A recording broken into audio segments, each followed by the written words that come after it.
What if your past was not what you thought? The history of Ashkenazi and Sephardic Jews is full of mystery, hidden truths, and forgotten stories. Where did they really come from? How did they shape the world? And why is their history still debated? Many details remain lost or misunderstood. Today, we uncover eye-opening facts that will make you question everything. Stay till the end, because the deeper we go, the more shocking the truth becomes.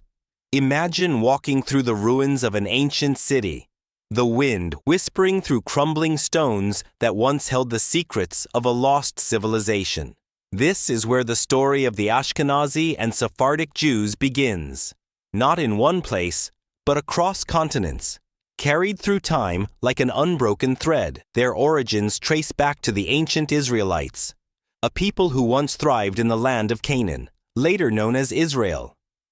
These were the descendants of Abraham, a wandering nomad whose faith would shape history. They built temples, formed kingdoms, and flourished until war, exile, and conquest shattered their homeland. From Babylonian captivity to Roman oppression, their story became one of survival, scattering them across the known world. But here's where the mystery deepens. Over time, two distinct Jewish communities emerged, Ashkenazi and Sephardic. What caused this divide? And more importantly, where did they truly come from? The Ashkenazi Jews settled in Central and Eastern Europe, thriving in places like Germany, Poland, and Russia. But one of the most debated theories suggests that they weren't originally from the Middle East at all. Some believe they descended from the Khazars, a powerful kingdom in present-day Russia and Ukraine that reportedly converted to Judaism in the 8th century. Could it be true? Modern genetic research has cast doubt on this idea, linking Ashkenazi Jews more closely to Middle Eastern origins. Yet, the legend of the Khazars still lingers, adding another layer to this already complex history. While Ashkenazi Jews built their lives in Europe's cold north, Sephardic Jews found their home in the sunlit lands of Spain and Portugal. Here, during the Golden Age of Spain, they became poets, scientists, and philosophers. Jewish scholars debated with Muslim and Christian intellectuals, creating a renaissance long before the European one. But this golden era did not last. In 1492, Spain issued the Alhambra Decree, forcing all Jews to convert, leave, or face execution.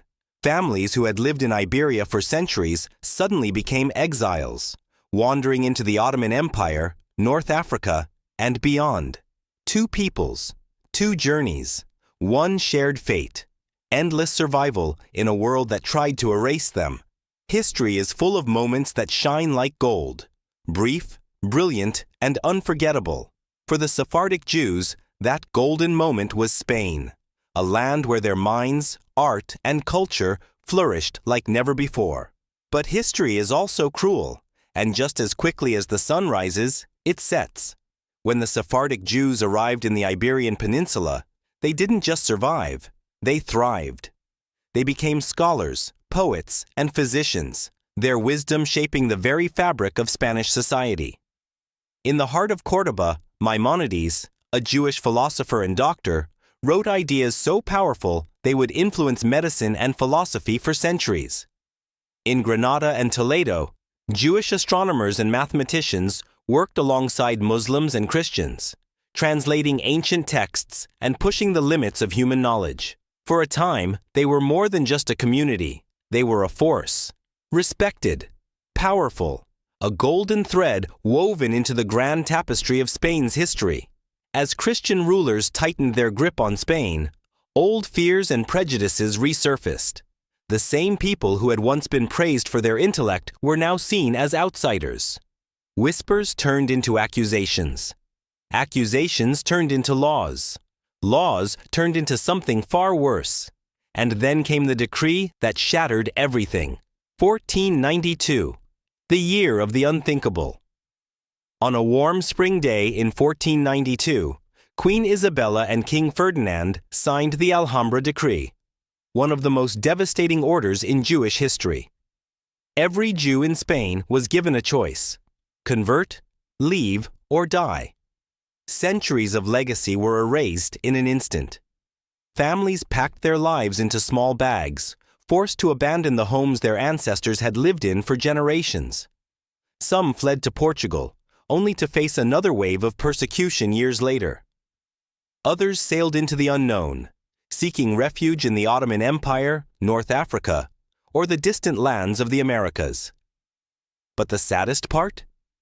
The same hands that once built Spain's knowledge, economy, and culture were now erased from its history. The Sephardic Jews had given Spain their best years, but Spain had given them exile. And while they vanished from Iberia, their story did not end. It only transformed. What happened to them next is even more astonishing. The story of the Jewish people is one of survival, but it is also a story of separation. The forced exile of the Sephardic Jews from Spain and the long migration of Ashkenazi Jews into Europe created two worlds, two identities, and two unique paths in history. When the Sephardic Jews fled Spain after the Alhambra Decree of 1492, they carried with them the richness of Iberian culture, their language, traditions, and way of life. Many sought refuge in the Ottoman Empire, North Africa, and parts of Italy. They spoke Ladino, a beautiful blend of Hebrew and medieval Spanish, keeping their Iberian roots alive even in exile. Their customs, music, and poetry were deeply influenced by Spanish and Arabic cultures, reflecting the warmth of the lands they had once called home. On the other hand, the Ashkenazi Jews had already been carving out a different life in the colder regions of Central and Eastern Europe. For centuries, they faced harsh realities, pogroms, forced segregation, and constant displacement. Yet in their struggle, they built a culture that was distinct and resilient. Their language, Yiddish, was a mix of Hebrew, German, and Slavic influences, a reflection of the lands where they lived. With time, the differences between Sephardic and Ashkenazi Jews became more than just about geography.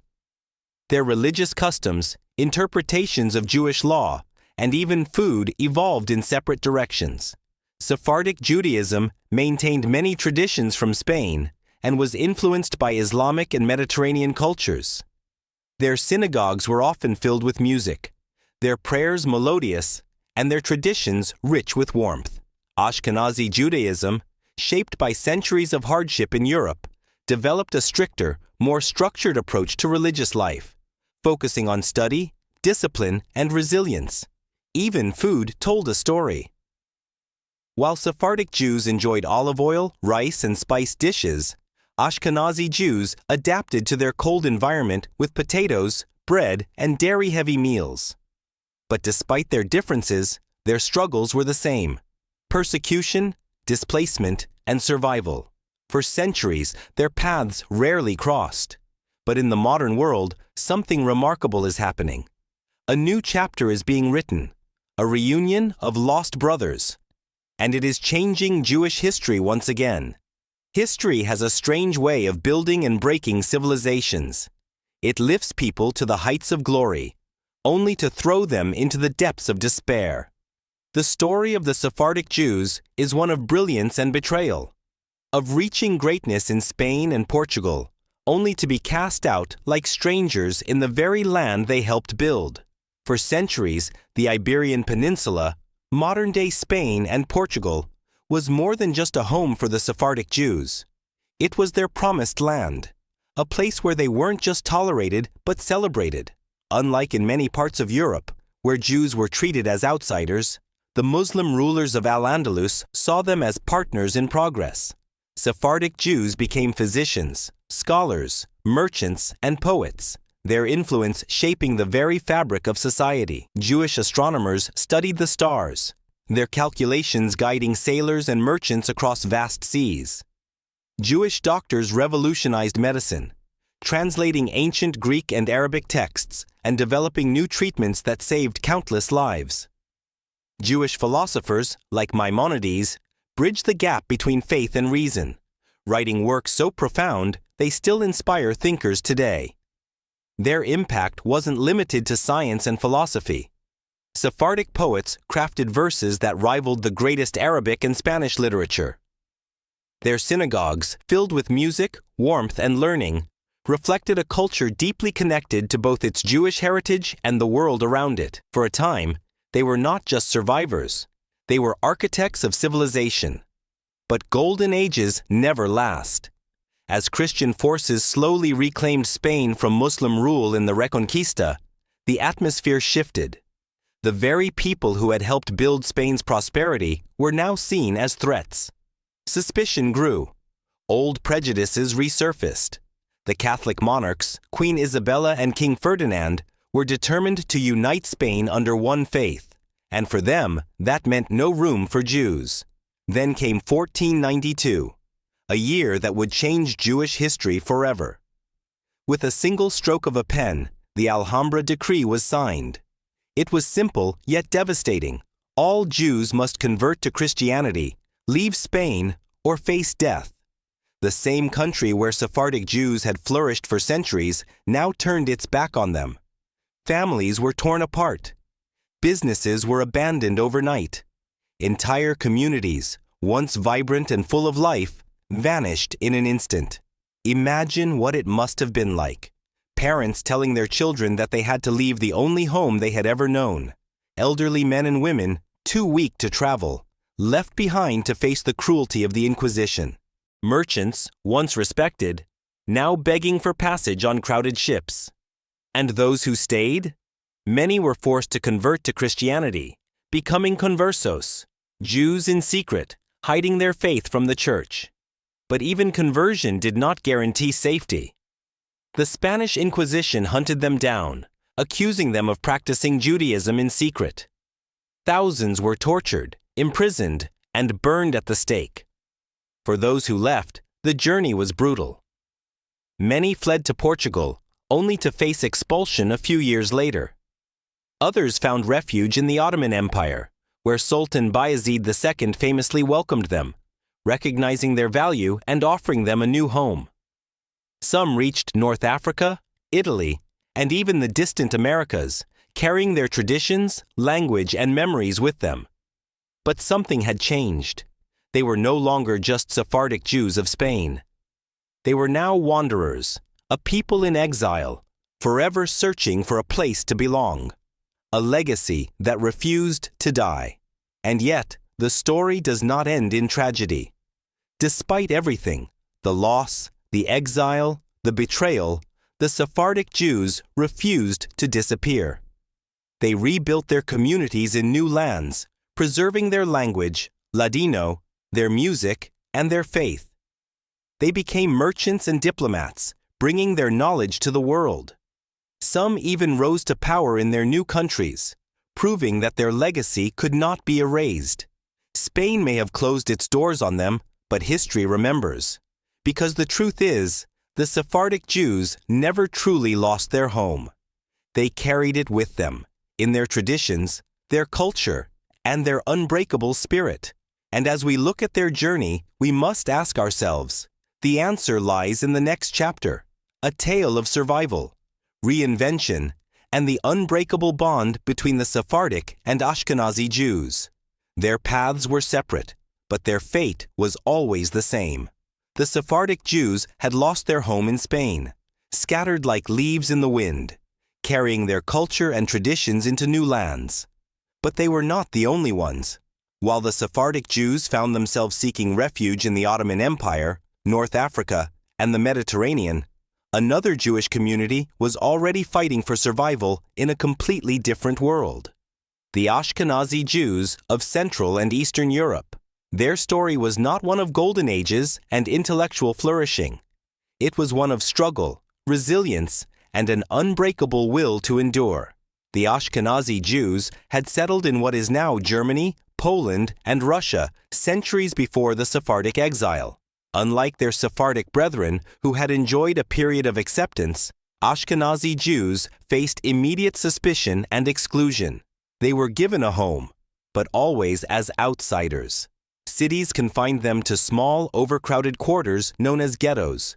They were banned from owning land, forbidden from entering many professions, and often blamed for economic troubles or political conflicts. Yet, despite every restriction, they survived. They adapted, they found ways to thrive, and they built communities that would shape Jewish history forever. But with every step forward, there was always a devastating step back. Throughout the Middle Ages, waves of violence, known as pogroms, swept across Europe.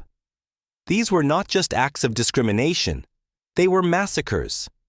Entire Jewish villages were wiped out overnight. Families were murdered in cold blood. Synagogues were burned to the ground. The worst of these attacks came in 1648, during the Khmelnytsky uprising in Ukraine. Led by Bohdan Khmelnytsky, a Cossack leader, the revolt turned into one of the deadliest massacres of Jews in history. Within a few years, tens of thousands of Jews were slaughtered. Women and children were taken as slaves, and communities that had stood for centuries vanished forever. But still, they did not disappear. With every exile, every massacre, every law meant to erase them, the Ashkenazi Jews grew stronger. They developed a deep culture of learning, faith, and resilience. They poured their energy into education, studying the Torah and the Talmud, building a foundation that would keep their people united across generations. And despite being pushed into poverty, they found ways to adapt. Since they were barred from farming and landowning, many turned to professions like moneylending, trade, and craftsmanship, often becoming vital parts of European economies. But this success came at a cost. Their growing influence led to resentment, fueling even more discrimination. It was a never-ending cycle. Prosperity, backlash, persecution, survival. But here's the most shocking part. While Ashkenazi Jews were treated as outcasts by many, they had unexpected connections to some of Europe's most powerful figures. Jewish bankers and advisors played crucial roles in royal courts. Some even financed the wars of European kings, earning them influence, but also enemies. Wealthy Jewish families like the Rothschilds rose to prominence, shaping economies, building industries, and even funding entire nations. And yet, despite their contributions, the stigma never faded. To many in Europe, they remained the other, the migrations that changed everything. By the 19th century, life in Eastern Europe had become unbearable. Anti-Jewish laws, economic restrictions, and new waves of pogroms pushed millions to seek a new home. And so began one of the largest migrations in Jewish history.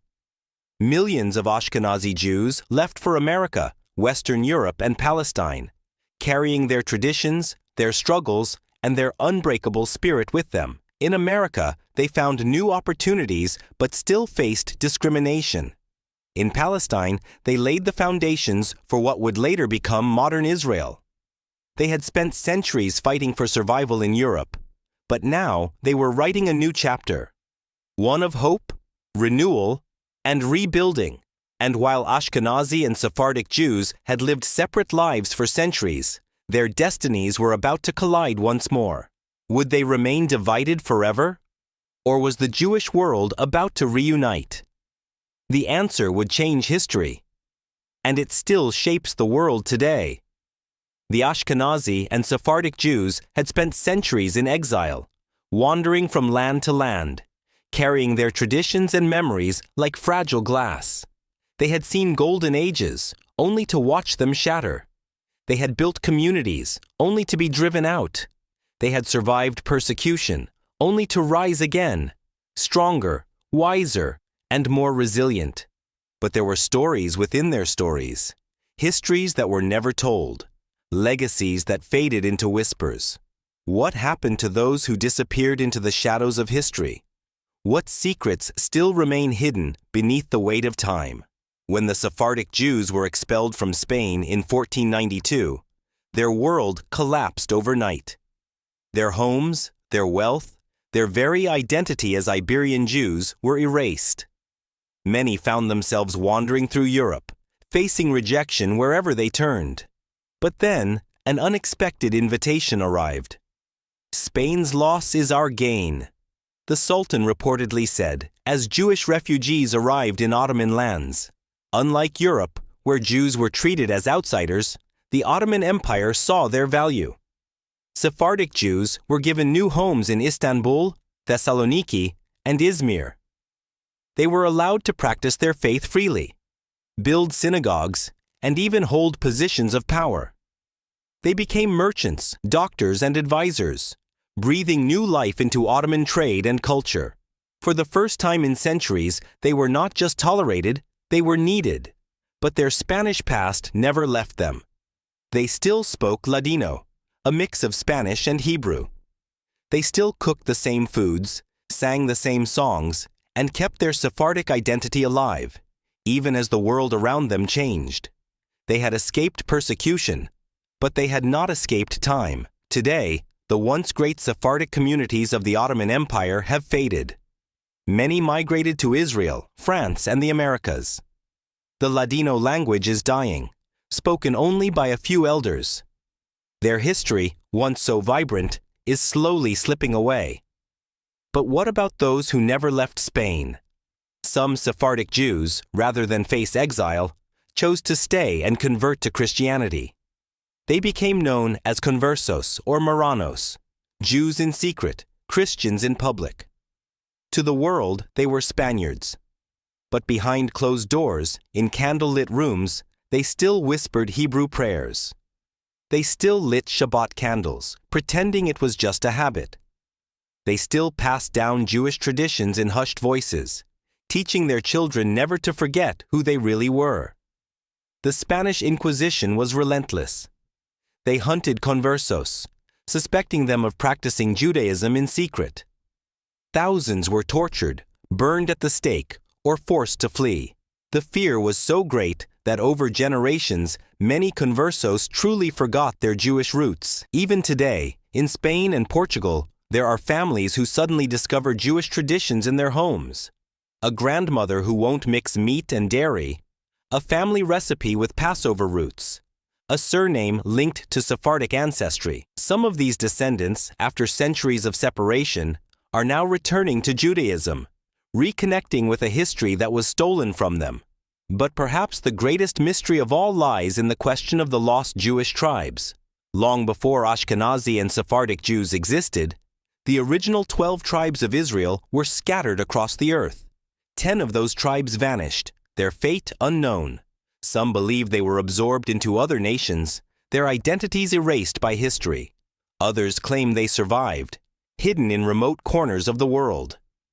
There are stories, from India to Africa to Central Asia, of ancient Jewish communities with unfamiliar traditions, praying to the same God, reading the same Torah, yet disconnected from mainstream Judaism. In Ethiopia, the Beta Israel Jews lived in isolation for centuries, practicing an ancient form of Judaism. In India, the Beni Israel community tells of ancestors who survived a shipwreck centuries ago. In Afghanistan, traces of the lost tribe of Ephraim appear in local traditions. History never truly loses its stories. It only waits for someone to uncover them. And today, as Ashkenazi and Sephardic Jews rebuild their place in the modern world, one question still remains. For centuries, the Ashkenazi and Sephardic Jews walked different paths. One endured the brutal winters of Eastern Europe, surviving persecution in the cold shadows of history. The other flourished under the Mediterranean sun, only to be torn from their golden age and cast into exile. Two journeys, two struggles, one people, separated by fate. But history does not always divide. It also brings back together. When the State of Israel was established in 1948, something extraordinary happened. For the first time in centuries, Jews from every corner of the world began returning to the land their ancestors had longed for. Ashkenazi and Sephardic Jews, once scattered, now stood side by side. But unity was not instant. Differences ran deep: language, customs, even food. Ashkenazi Jews brought Yiddish. Sephardic Jews spoke Ladino and Arabic. Ashkenazi dishes were rich in dairy and potatoes, while Sephardic food was infused with olives, spices, and Mediterranean warmth. At first, there was tension. Old habits and cultural pride created invisible walls. But slowly, something changed. They began to share. Sephardic music filled Ashkenazi homes. Yiddish words blended into Sephardic conversations. Generations grew up not as Ashkenazi or Sephardic, but simply as Jews. Today, the blending continues. The divisions of the past are fading. What remains is something stronger. A people who have survived everything history threw at them, now writing a new chapter together. Because in the end, they were never truly apart. They were always searching for home. And now, together, they have found it. History is never truly complete. It is like an ancient book with missing pages, waiting to be found, waiting to be understood. The story of the Ashkenazi and Sephardic Jews is not just about the past. It is still being written today. For centuries, they were divided. Two peoples, two journeys, two struggles, but despite different languages, customs, and lands, they shared something greater, an unbreakable spirit. They survived exile, wars, persecution, and endless attempts to erase them. And yet, here they are, standing strong, shaping the world in ways most people don't even realize. But here's the real question. How much of their story do we truly know? How many hidden Jewish families still live in Spain and Portugal, unaware of their true roots? Could there still be lost Jewish tribes waiting to be rediscovered? The deeper we look, the more we find. This history is not just about the past. It is about us. It is about identity, survival, and the strength of a people who refuse to disappear. And if this journey has opened your eyes, don't stop here. There's so much more to uncover, so many mysteries still waiting. Subscribe to the channel for more eye-opening stories like this. Like this video to support historical truth. Watch till the end, because every moment reveals something new.